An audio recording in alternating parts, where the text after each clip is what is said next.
Begitu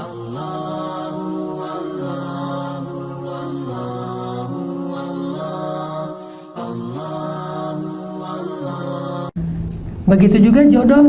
Kalau orang melanggar, kalau orang khawatir sampai nanti kalau keduluan sama orang lain, nanti kalau misalnya ternyata jadian sama si dia atau siapa misalnya, sehingga kita menggunakan cara-cara yang tidak Allah ridhoi. Salah satu caranya adalah main belakang. Main belakangnya menggunakan sihir atau dukun segala macam.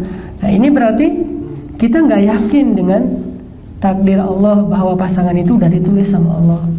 Kalau waktu kecil dulu suka kayak ngitung-ngitung gitu, nama dia hurufnya berapa, terus nama kita kalau nggak nyambung dipaksa-paksain, ujung-ujungnya nyambung aja pokoknya, gimana caranya. Ini pemaksaan takdir.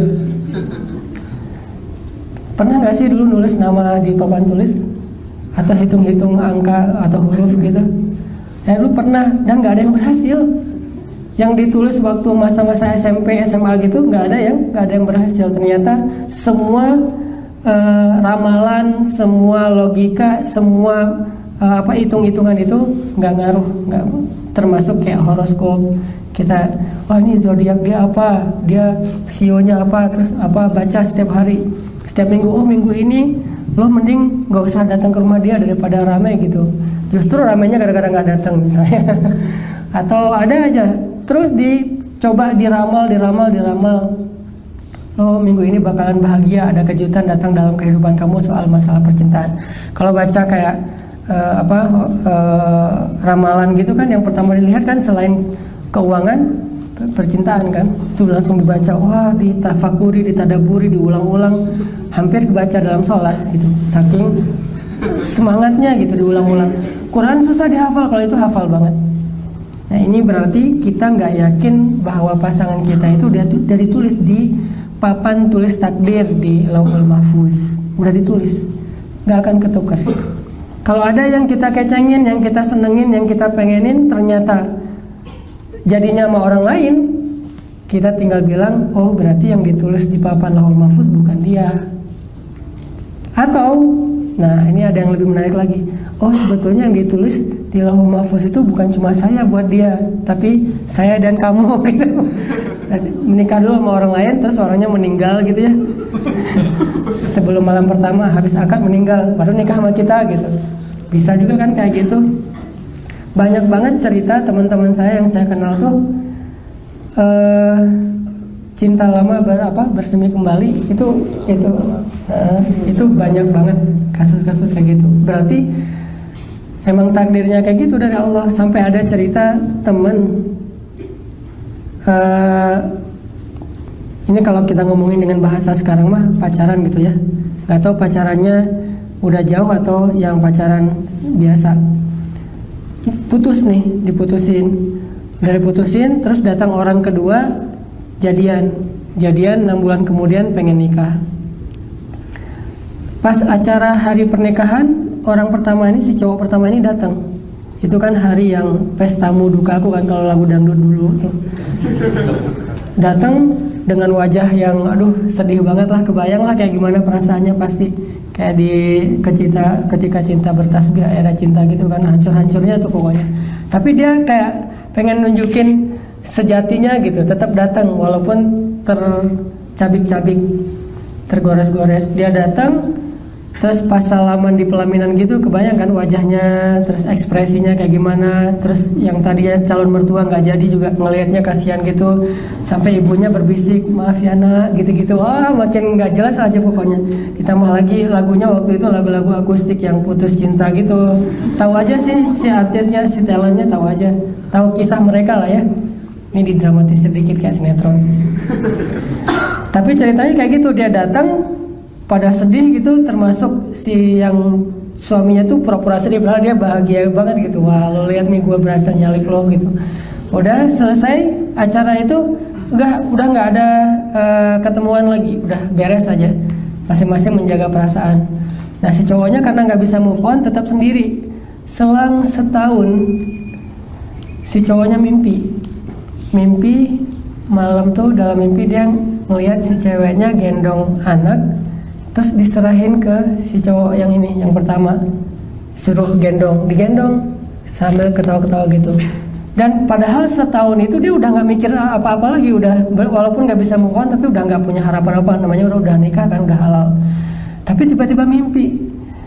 Setelah selesai bangun mimpi, paginya dia dapat berita kalau suami si cewek ini kecelakaan, lagi dirawat di rumah sakit, jawab nama gitu. Selang seminggu kemudian meninggal dunia. Tapi dia pas di rumah sakit nggak datang, cuma dengar kabar doang, nggak datang. Pas meninggal dunia baru dia datang. Ketika udah pasti lah ya, udah fix gitu. Pas udah meninggal dunia baru datang dia. Kalau sakit entar lagi juga sembuh, banyak yang kecelakaan sembuh gitu. Tapi pas udah meninggal dia datang sampai ikut ke pekuburan. Nah waktu itu si ceweknya kan nggak boleh diganggu kan ya, masih berstatus masa idah. Waktu itu si ceweknya lagi hamil tua, suaminya meninggal lagi tuh. Selang sekitar 3 bulan kemudian ceweknya ngelahirin, berarti masa idahnya udah selesai dengan selesainya nifas. Udah gitu tiba-tiba calon mertuanya nyuruh orang untuk ketemu sama cowok yang pertama, suruh datang ke rumah silaturahim lagi. Gak lama kemudian terus teranglah keluarga dari ceweknya minta dia kembali lagi. Akhirnya baliklah dia menikah dengan orang yang dia cintai pertama, tapi dengan status udah punya anak satu, persis kayak mimpinya. Jadi ini kayak Allah skenario kan, dan kehidupan manusia itu kan kayak gitu ya. Walaupun gak selalu lewat mimpi, tapi mimpi itu kadang-kadang kan Allah kayak ngasih kayak ngasih bocoran gitu, ngasih kisi-kisi lah ya. Tapi kadang-kadang nggak dikasih kisi-kisi, langsung dikasih kejutan, dan hidup kita kayak gitu. Berarti nggak ada yang ketukar kalau emang Allah udah nulis takdirnya kayak gitu. Tinggal kita ngejalanin aja. Yang penting jangan melanggar hukum Allah. Itu doang sih. Dan nggak perlu juga kita dengki iri sama orang lain. Karena gimana pun kita berusaha, kalau emang takdirnya bukan dia, nggak bisa tuh. Jadi bukan salah teman kita yang nyalip kita duluan, padahal kita ngecenginnya udah 2 tahun. Dia nggak salah, jadi kita jangan melampiaskan ke dia. Jangan nyawa preman pasar terus habisin dia, enggak. Karena bukan salah dia, bukan dia yang nulis takdir. Gimana pun kita berikhtiar atau sebaliknya, kalau emang takdirnya nggak seperti yang kita harapin, nggak akan jadi tuh. Allah yang mentakdirkan cewek ini atau laki-laki ini nikah sama perempuan tersebut. Sehingga tidak ada orang yang perlu kita salahkan, tidak ada orang yang perlu kita jadikan kambing hitam, tidak ada sesuatu yang perlu kita keluhkan. Terus buat apa perjalanan 2 tahun, 3 tahun, 10 tahun ngecengin, mencari ta'aruf dan segala macam? Di situ kita belajar tentang banyak hal, salah satunya tentang kebesaran Allah. Jadi poin pertama, Allah bilang bahwa pasangan itu takdir Allah. Yakinlah kalau kita nggak dikasih pasangan di dunia, gak usah khawatir meninggalnya, jangan sampai kita meninggal, aduh saya bentar lagi kayak mau meninggal nih, saya nggak rela, kenapa belum nikah? Nggak, nikahnya nanti di akhirat. Toh banyak banget hadis yang Nabi bilang Allah yang sendiri akan menikahkan dia dengan pasangannya atau dengan bidadari. Itu banyak banget hadis kayak gitu. Salah satunya hadis tentang orang yang menahan amarah. Siapa yang mampu menahan amarah ketika dia mampu marah, kata Nabi, maka Allah Subhanahu wa taala akan memilihkan untuk dia pasangan-pasangan yang dia bebas mau milih yang mana aja. Allah akan berikan untuk dia pasangan, dia bebas memilih yang mana aja, nanti Allah yang akan menikahkan dia di hari kiamat. Dan itu hadis sahih tentang bab la taghdab, jangan marah. Dan hadis-hadis kayak gini banyak di dalam hadis Nabi. Ini menunjukkan bahwa akad nikah, resepsi pernikahan, wedding itu bukan cuma ada di dunia, ada juga di akhirat. Malah wedding di akhirat itu kayaknya lebih seru, karena WO-nya itu udah para malaikat sendiri, bukan manusia.